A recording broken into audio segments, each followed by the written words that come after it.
Bapak, Ibu, dan saudara sekalian, untuk pemberitaan firman Tuhan, mari kita sekali lagi tundukkan kepala, kita mohon pimpinan dan bimbingan Roh Kudus. Kita berdoa. Kepadamu Bapa Surgawi, kami datang memohon secara khusus, kiranya Roh-Mu yang kudus boleh memberi kami pencerahan ketika firman-Mu diberitakan, supaya setiap kami yang mendengar dan yang memberitakan sama-sama mendapatkan berkat Tuhan. Berbicaralah Tuhan, berfirmanlah, karena kami sekalian sudah siap mendengar. Dalam nama Yesus, firman yang hidup, Tuhan dan Juru Selamat, kami sudah mohon pencerahan dan iluminasi dari Roh-Mu yang kudus untuk pemberitaan firman Tuhan. Amin. Silakan duduk.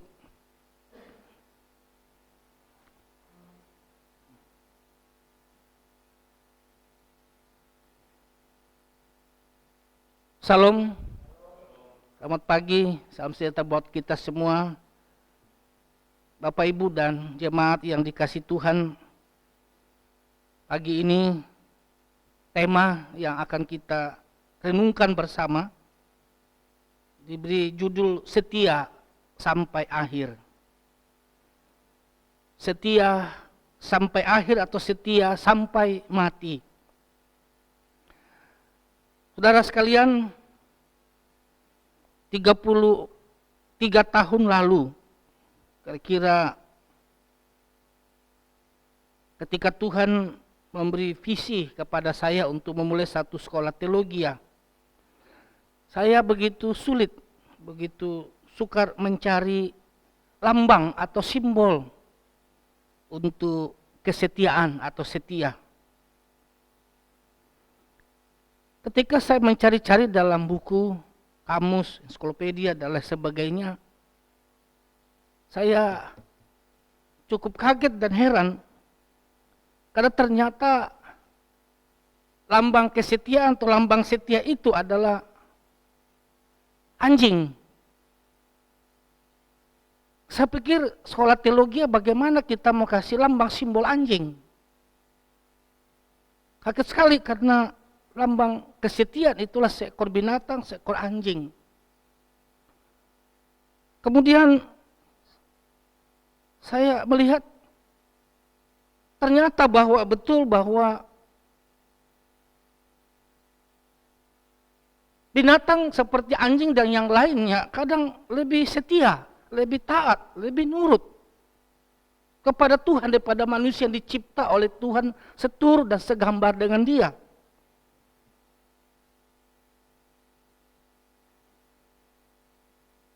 Saya kira Bapak, Ibu, dan saudara sekalian pernah mengingat satu kisah yang melegenda dan sangat menginspirasi dunia, dan kisah ini sudah banyak dituliskan puisi, drama, bahkan film, yaitu seekor anjing yang terkenal di Jepang yang dikasih nama Hachiko. Anjing Hachiko ini lahir pada 10 November tahun 1923 dan mati pada tanggal 8 Maret 1935. Anjing Hachiko ini seekor anjing jantan jenis Akita. Dan ia diadopsi oleh seorang profesor sejak kecil, namanya Profesor Unia. Nah, sejak kecil anjing ini menemani sang profesor kalau ia berangkat ke Tokyo untuk memberi pengajaran. Karena dia seorang dosen dan seorang terkenal ahli pertanian. Dan setiap pagi berangkat, sang profesor ia mengantar si anjing ini, Hachiko mengantar sang tuannya, sang majikannya ini sampai di stasiun kereta api Shibuya. Sudah itu anjing ini, si Hachiko ini kembali. Tetapi setiap jam 5 petang sore, kembali si Hachiko menjemput sang majikannya di stasiun kereta api Shibuya dan berjalan beriringan pulang ke rumah. Profesor senior dan si anjing setia Hachiko ini bertahun-tahun melakukan perjalanan bersama, pengantaran dan penjemputan. Tepat jamnya, tepat waktunya. Sehingga setiap orang yang melihat itu memperhatikan dan sudah menjadi biasa.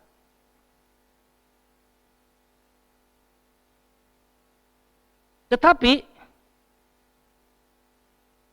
setelah kurang lebih 9-10 tahun kesetiaan anjing ini menemani sang profesor ini, pada tanggal 21 Maret 1925, Hachiko tidak lagi bisa dapat bertemu dengan sang majikannya.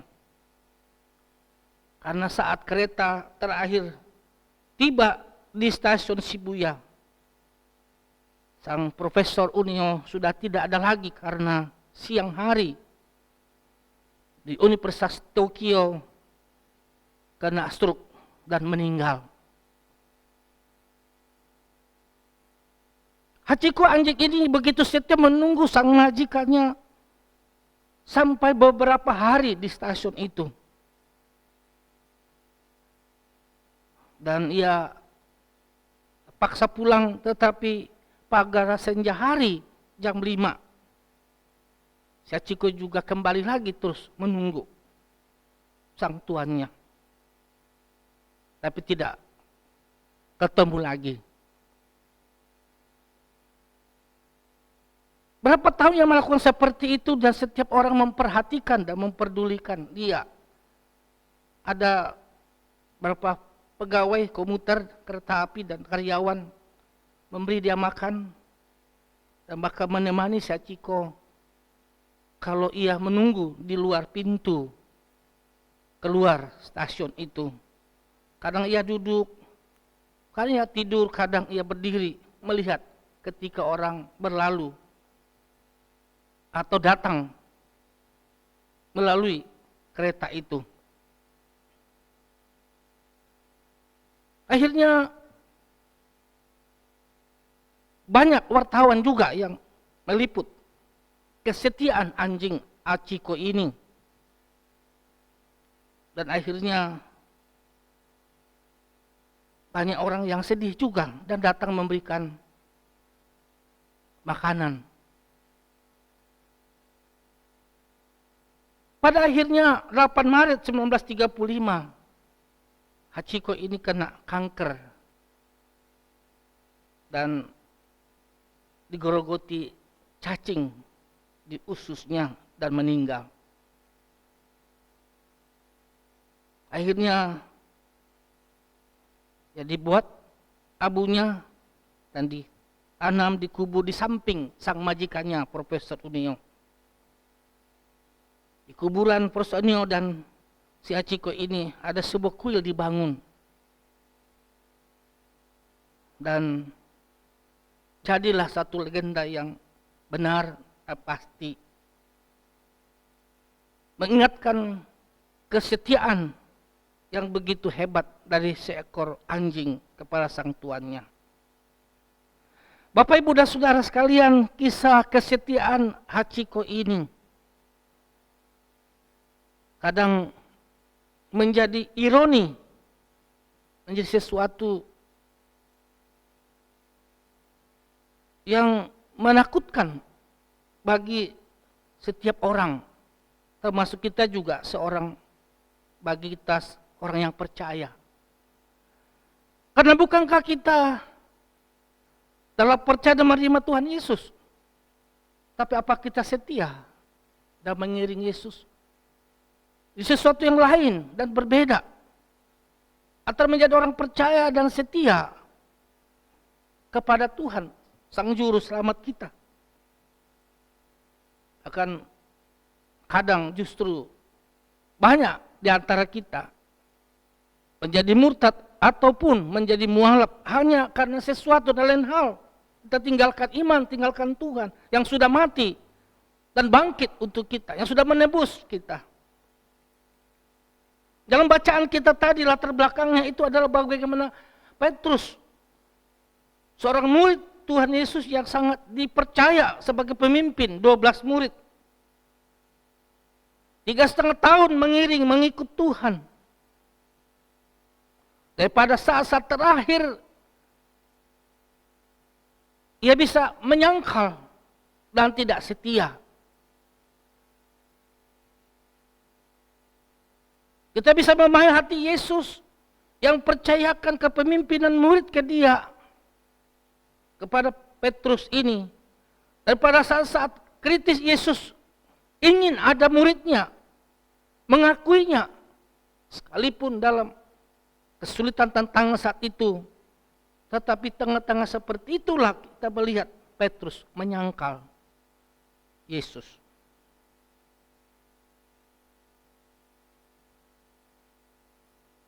Saudara, jikalau saja Tuhan itu tidak maha kasih, maha murah, dan penuh rahmat, penuh belas kasihan, pastilah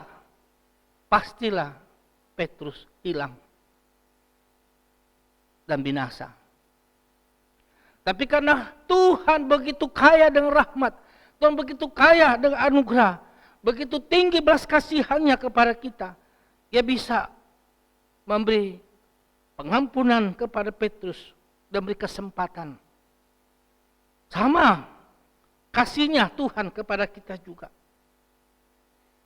Itulah sebabnya maka Tuhan meminta kepada kita suatu kerelaan, apakah kita setia mengiring Tuhan, setia iman kepada Yesus. Karena Tuhan Yesus memang dia sudah setia. Pertanyaan bagi kita adalah, dan bagi saya refleksi pribadi juga adalah, apakah saya bisa setia sampai akhir, sampai saya menghembuskan napas terakhir? Itu suatu masih perjuangan. Kita bisa aman-aman saja kalau tidak kesulitan dan tantangan. Kita bisa aman-aman saja mengiring Tuhan kalau betul-betul situasi nyaman. Tapi ketika situasi sulit seperti dialami oleh Tuhan Yesus dan dialami oleh seperti Petrus, masih setiakah kita? Kadang dalam diri saya sendiri kadang berefleksi adalah, kalau ada kesulitan, tantangan dari pihak luar, mungkinkah saya juga menyangkal? Mungkinkah saya juga meninggalkan Tuhan Yesus? Pertanyaan saya ajukan pada diri saya, kepada juga jemaat, pada saudara hari ini, pagi ini adalah, mengapakah Tuhan menuntut kita, meminta kita untuk setia sampai akhir? Pertama, Tuhan meminta kita setia sampai akhir. Saya jawab adalah karena Ia, yaitu Yesus, sudah setia kepada kita. Ia setia sampai akhir. Yesus menebus, menyelamatkan, melepaskan kita. Sehingga ketika Ia naik ke atas Golgota, ke atas salib laknat itu, dan ketika Ia mengembuskan napasnya terakhir dan berkata, tetelestai, sudah genap, sudah selesai. Dan Ia menyerahkan nyawanya. Ia sudah setia sampai akhir mempertaruhkan keselamatan kita. Dan sudah selesai. Dan Bapaknya di surga menerima karya kematian Yesus ini. Dan memberikan tanda tidak hanya tirai bait suci terbelah dua, tapi tanda-tanda alam juga Tuhan berikan, bahwa karya Yesus untuk menebus, menyelamatkan kita sudah genap, sudah selesai. Dan kita tinggal menerima keselamatan Yesus yang sudah dikerjakan sempurna, selesai untuk kita. Tuhan mau kita sebagai pengikutnya, muridnya, yang percaya kepada Dia, supaya kita juga setia, seperti Yesus sudah setia kepada Bapaknya. Kesetiaan ini, kesetiaan yang saya sebut sebagai kesetiaan yang pertama ini, kesetiaan dalam karakter, dalam sifat, dalam watak, bahkan juga boleh dalam pikiran utama kita. Bagaimanakah bisa orang mengenal bahwa kita percaya Tuhan Yesus yang tidak kelihatan secara kasat mata? Orang lain mengenal Tuhan Yesus sebagai Tuhan dan Juru Selamat melalui kita-kita ini. Melalui kita-kita ini sebagai anaknya, sebagai pengikutnya, sebagai orang yang percaya kepada Dia. Dan Ia mau, Tuhan Yesus mau supaya perjalanan hidup kita hari demi hari, minggu ke minggu, bulan ke minggu, bahkan tahun ke tahun, sampai akhir kita betul-betul mendemonstrasikan karakter, watak, sifat Yesus melalui kita. Sehingga ketika orang mendengar tutur kita, sikap kita, cara kita hidup, maka orang akan berkata, sungguh dia ini orang Kristen, pengikut Tuhan Yesus.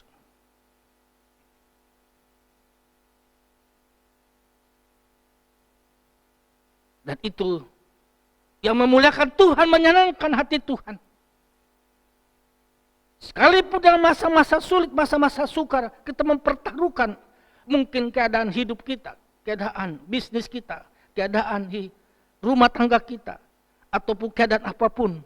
Dan kita tetap berdiri di atas integritas bahwa Tuhan yang benar itu adalah Tuhan Yesus. Dan kita juga hidup benar.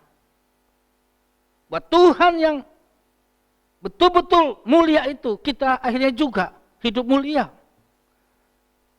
Tuhan yang jujur itu kepada kita, kita juga jujur sehingga orang berkata, orang ini betul-betul orang Kristen, pengikut Yesus. Karena seperti Tuhannya. Oh Bapak Ibu dan Saudara sekalian, Tuhan mencari hari-hari ini orang hidup setia kepada Yesus untuk menyatakan karakternya, wataknya, sifatnya untuk memuliakan Tuhan. Yang kedua, mengapakah Tuhan meminta kita setia sampai akhir, sampai mati? Tuhan meminta kita setia sampai akhir, sampai mati. Karena Tuhan mau supaya kita ini memperoleh mahkota kehidupan. Wahyu 2:10b dikatakan, hendaklah engkau setia sampai mati, sampai akhir, supaya aku itu Tuhan Yesus menganugerahkan memberikan kepadamu mahkota kehidupan.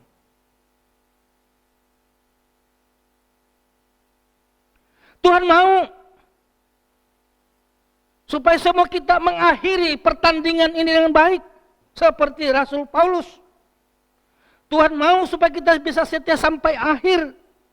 Supaya nanti di sorga kita mendapatkan upah, pahala, mahkota. Tuhan mau hidup kita dalam dunia ini mencerminkan panggilan kita sebagai orang percaya. Tidak hanya memberi kesaksian, pemberitaan ini, pemberitaan firman. Kata betul-betul Tuhan mau kita berjalan dalam koridornya Tuhan. Sehingga sampai akhir, sampai kita ada dalam peti, sampai kita dikubur, orang sekitar akan berkata, inilah orang yang setia sampai akhir mengiring Yesus. Dan Yesus mau supaya kita sampai surga layak. Supaya kita sampai dalam kekekalan memang serasi, setara, sesuai dengan apa yang kita lakukan dalam dunia.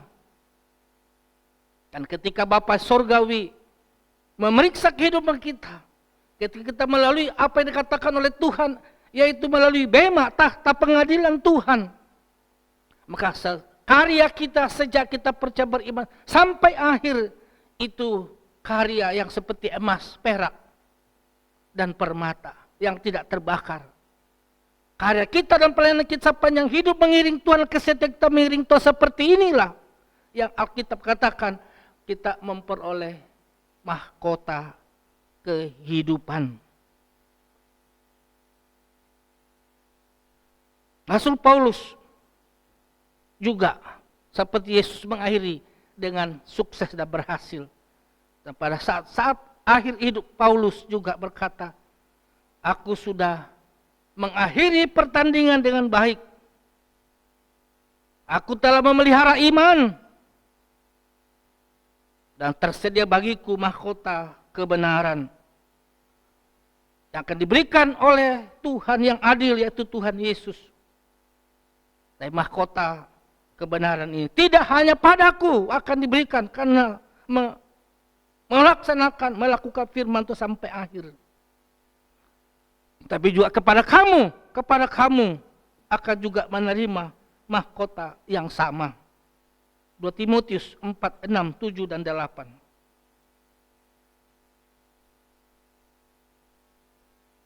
Dan sekalian, Tuhan mau kita hidup dalam dunia ini setia sampai akhir supaya nanti di sorga kita dapat mahkota dan pujian. Saudara, tidak hanya Paulus, tapi Paulus juga berkata, kalian, kita ini bisa mendapatkan mahkota kehidupan itu. Bahkan mahkota kebenaran itu. Sayang, Petrus dalam perjalanan hidupnya pernah ia menyangkal Tuhan. Ia tidak setia. Tetapi oleh sekali lagi karena belas kasihan Tuhan, ia memulihkannya dan memulihkannya. Dan dalam perjalanan hidup Petrus ini boleh dikatakan ia juga setia dan tradisi Kristen. Ketika pada akhir hidupnya dibawa ke Kaisaran Nero, Kaisaran Romawi, Kaisar Nero, ia mati martir dengan disalib terbalik. Ya sudah ada di sana di sorga memang Petrus. Tapi kita yang hidup dalam dunia ini masih berjuang supaya penyangkalan Petrus menjadi peringatan bagi kita untuk hidup ke depan supaya kita tidak menyangkal dia lagi. Dan kita betul-betul bisa sukses hidup sampai akhir. Dan Tuhan mau, kata Yesus, hendaklah engkau setia sampai akhir, sampai mati. Aku Yesus memberikan mahkota kehidupan kepadamu. Yang terakhir, mengapakah Tuhan meminta kita untuk setia sampai akhir? Tuhan mau meminta kita setia sampai akhir supaya kita masuk surga layak. Kita masuk surga layak. Karena memang kita juga telah membayar kesetiaan kita mengikut Yesus sampai akhir. Kita masuk surga, memang masuk surga layak. Tidak masuk surga seperti penjahat di atas kayu salib. Memang keselamatan adalah anugerah. Kita memang tidak diselamatkan karena kesetiaan kita, karena kebaikan kita, tidak. Tetapi hendaklah engkau setia sampai akhir mengikuti Yesus supaya kita masuk surga, masuk kota Yerusalem baru. Memang layak karena memang kita setia.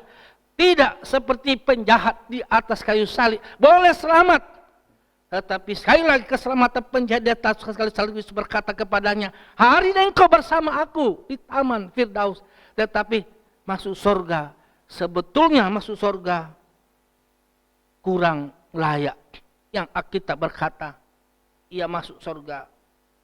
Semua karya apapun tidak ada satupun yang ditunjukkan sebagai persembahannya di hadapan Sang Maharaja.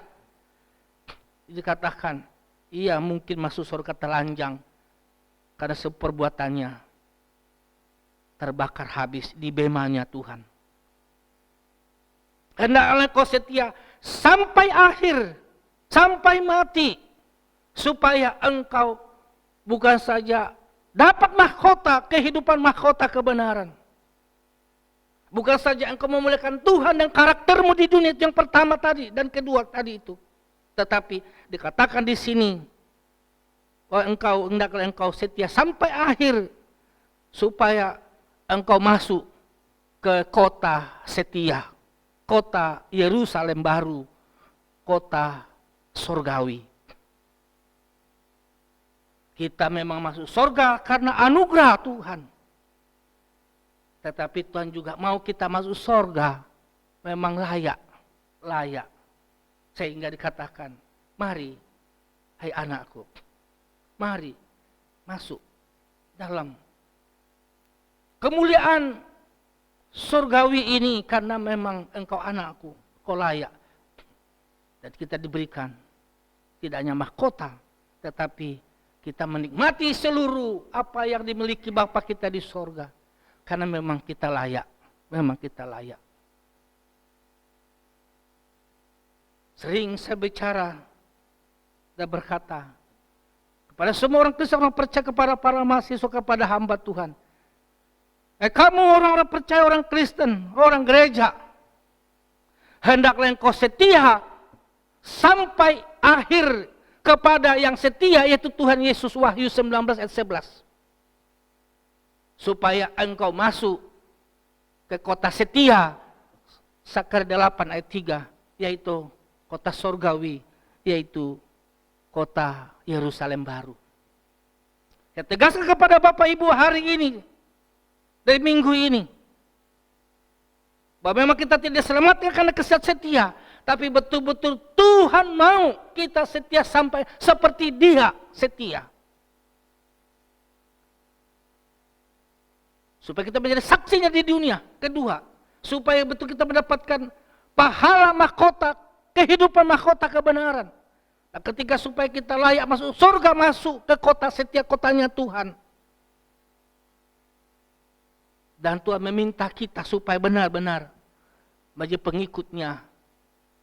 Yang tidak hanya dikagumi oleh dunia, orang sekitar kita, orang suami, istri kita. Tetapi juga oleh surga yang paling utama. Hanya dua kesetiaan tuntun dalam dunia ini kepada kita. Setia kepada Kristus dan setia kepada pasangan kita, suami istri, dan kepada orang yang di atas, yaitu orang tua. Ini hukum.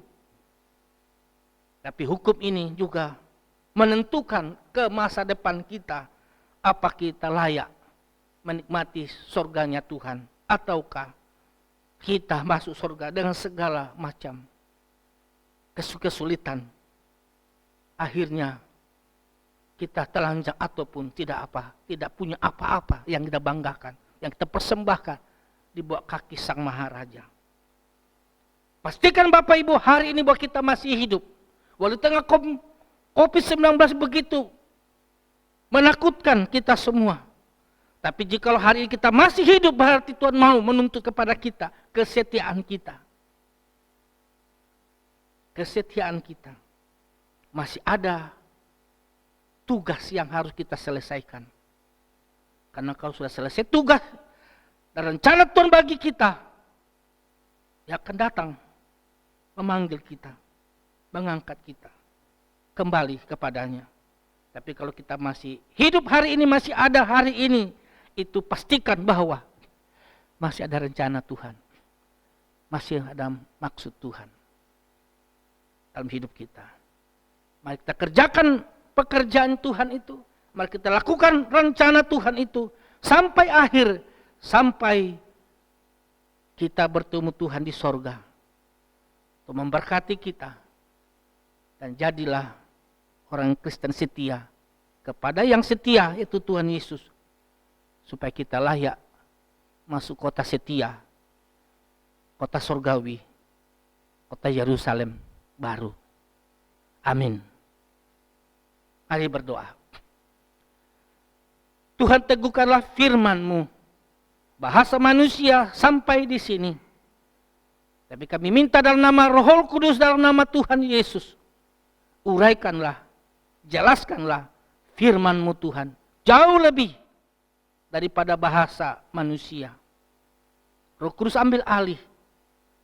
Supaya masih yang tersisa, Engkau menjelaskan, menguraikannya dalam hidup dan hati kami. Jadikanlah kami sungguh-sungguh Tuhan, orang Kristen yang setia kepadamu dan setia kepada orang-orang sekitar kami. Terlebih kami mau setia kepada suami istri dan kepada orang tua yang dituakan atau orang pernah berjasa dalam hidup kita, hidup kami. Karena inilah janji-Mu. Kami bukan saja umur panjang di dunia, tetapi juga ada berkat jasmani dan rohani. Berkati jemaat-Mu dan teguhkan firman-Mu. Berkati Ibu Bapak Gembala kami di sini dan semua pengurus yang ada di gereja ini. Dalam nama Yesus firman yang hidup, Tuhan dan Juru Selamat, kami berdoa, kami bersyukur, kami berterima kasih. Haleluya. Amin. Amin. Memberkati kita.